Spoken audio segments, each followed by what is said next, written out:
Yeah, it actually came out on Friday. It's make sure you really pay attention to the gameplay before you buy it.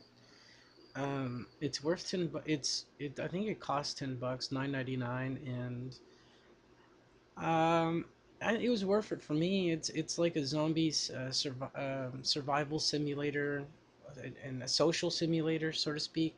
It's turn based and kind of choose your own adventure style. It reminds me of the board games produced by about zombies, like Zombies with the exclamation point, or Zombie Town was one of my favorites. There's also another one about where the last night or the last night or something like that is a zombie based board game. It very much feels like that. This is the relationship window, and in the relationship window it tells you who's getting along and who's not. Yellow and green are decent.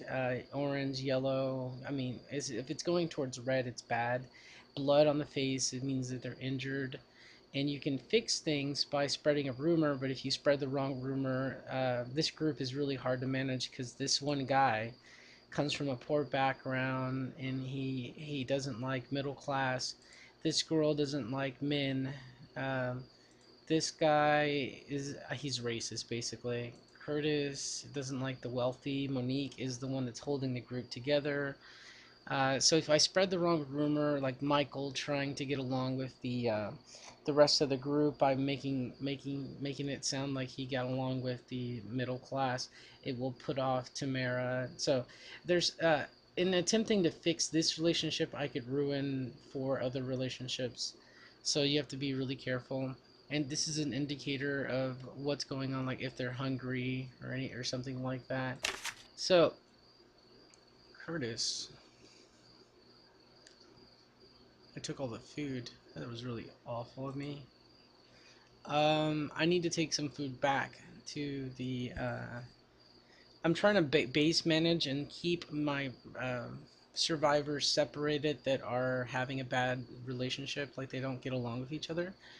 So right now, I'm carting over supplies that I find from an unsecured location to a secured location, but I can't keep these guys together for too long because it's no. It's really bad. Does it use RNG? Okay, bud. What's RNG?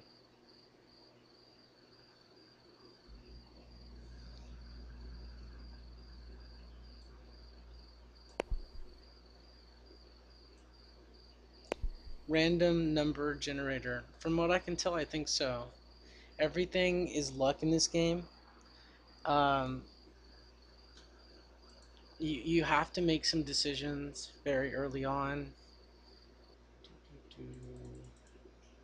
but for the most part, how you call out those, how you make what you get out of your decisions is completely at random. Gonna take some food back there because these guys are starving. So I've put Michael in this house right here because it's secured. That means they don't have to break into the house every time they return to it. So they can just sneak in because it's barricaded.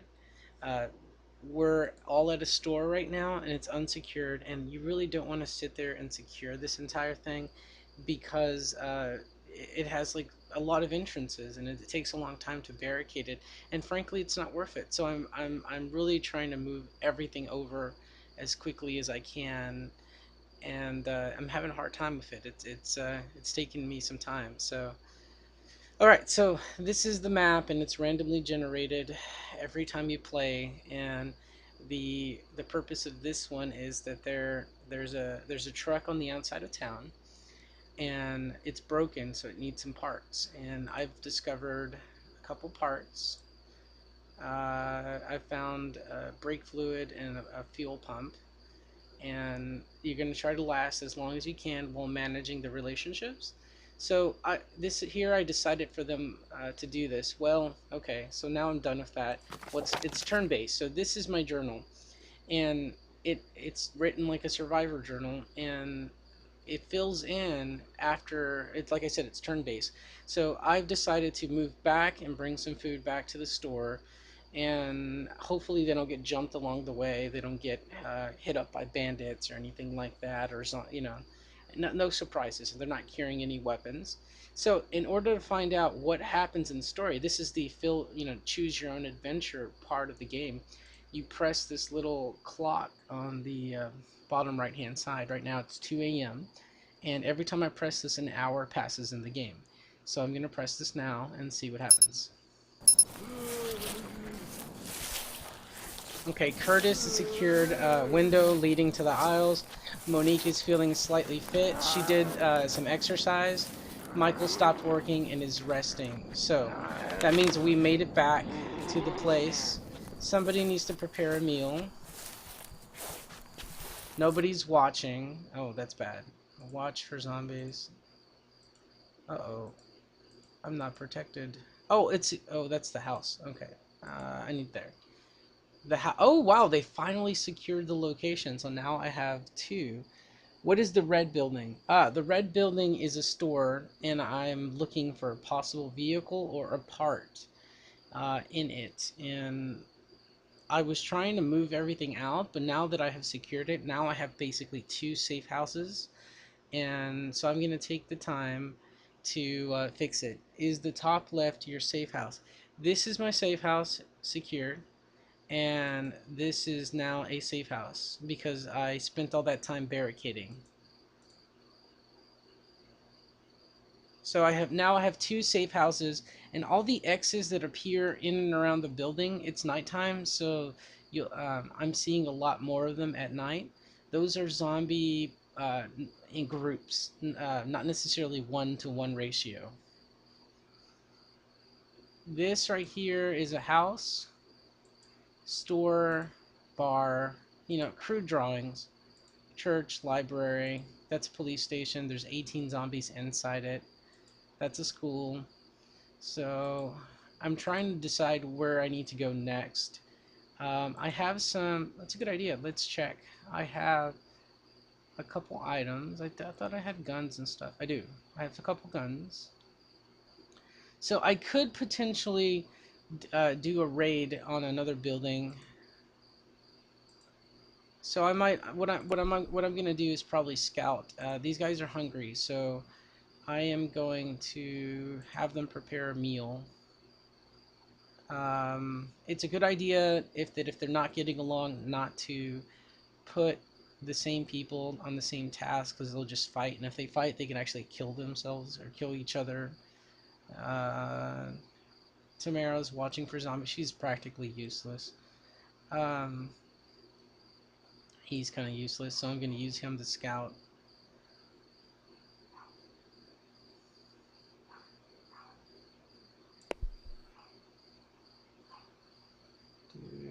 So I'm sending him to investigate, and when you send out people, is there an in-game? Nope, I have not seen an in-game tutorial. And this is not an easy game, man. Like I said, I'm on game maybe 15 and 16, something like that. So it's not easy. Baseball bat. So you can investigate, you can breach, or you can assault. Assault means clearing out the zombies all around the building. Breach means killing zombies that are inside and trying to occupy the building.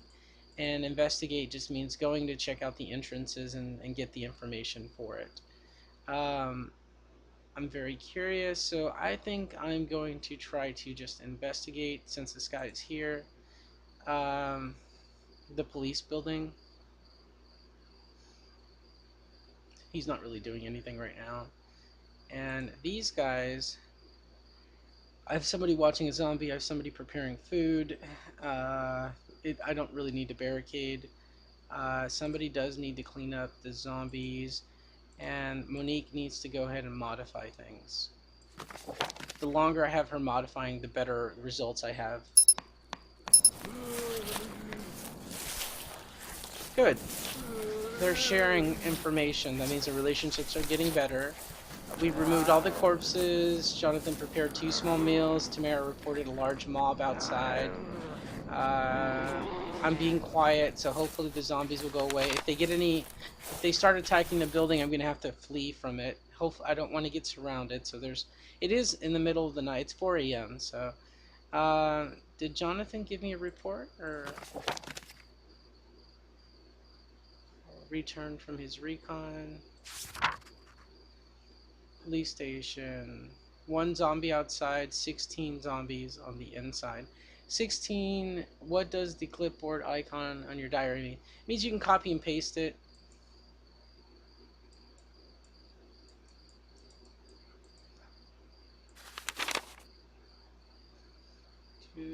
Hmm. Not in here, but I'm not sure what else it does after that. I'm assuming I can copy and paste and put it in a Word document or something. Because you can actually, at the end of the game, each one of these stories is unique, so you can save it as a PDF and share your um, your story. You know, that's why it's called the Safehouse Diaries. Yeah, it's an interesting concept. I like it. So he's there. I'm gonna send him over here to pick up items. Everyone's doing okay. I mean, I'm doing much better at their relationships.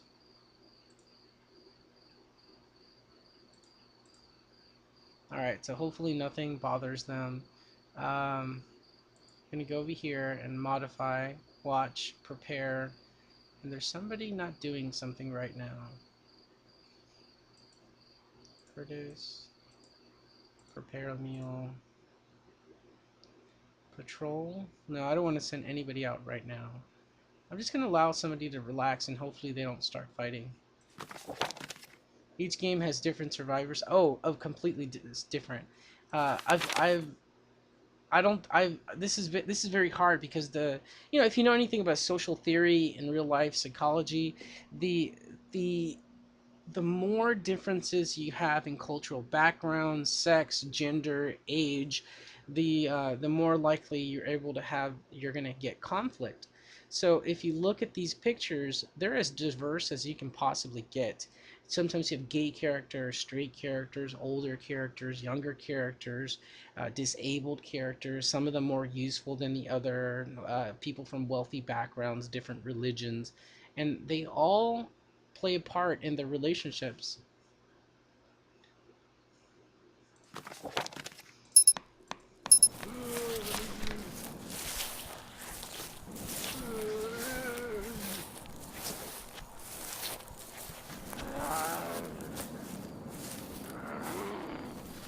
Uh-oh. Let's see how much food we have. A couple meals. Yeah, we're gonna have to go to another building pretty soon.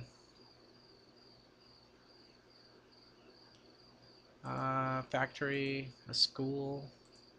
What is that? Another factory, a house. We can probably take care of that house right there. So what I'm doing is expanding my buildings, going from place to place, and trying to hole up and create a network and moving from there. And hopefully I don't get overrun. At daytime, I'm waiting till this place calms down, and then I'll move here in the daytime.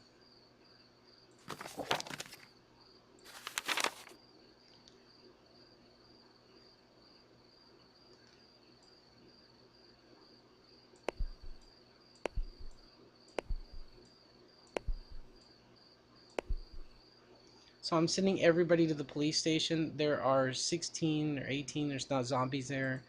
I have enough modified weapons and items to be able to take on a fight, I think. Maybe not.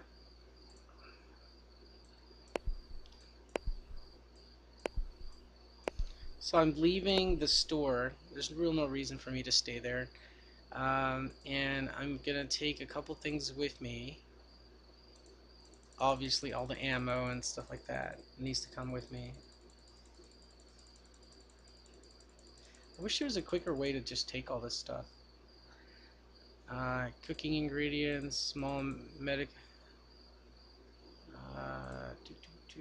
screwdriver, flashlights, chest set, alcohol, scraps. Yeah, I tried that and didn't quite work, man. I'm taking the gasoline with me. I love having an entire group to move stuff. A good guitar, crowbar.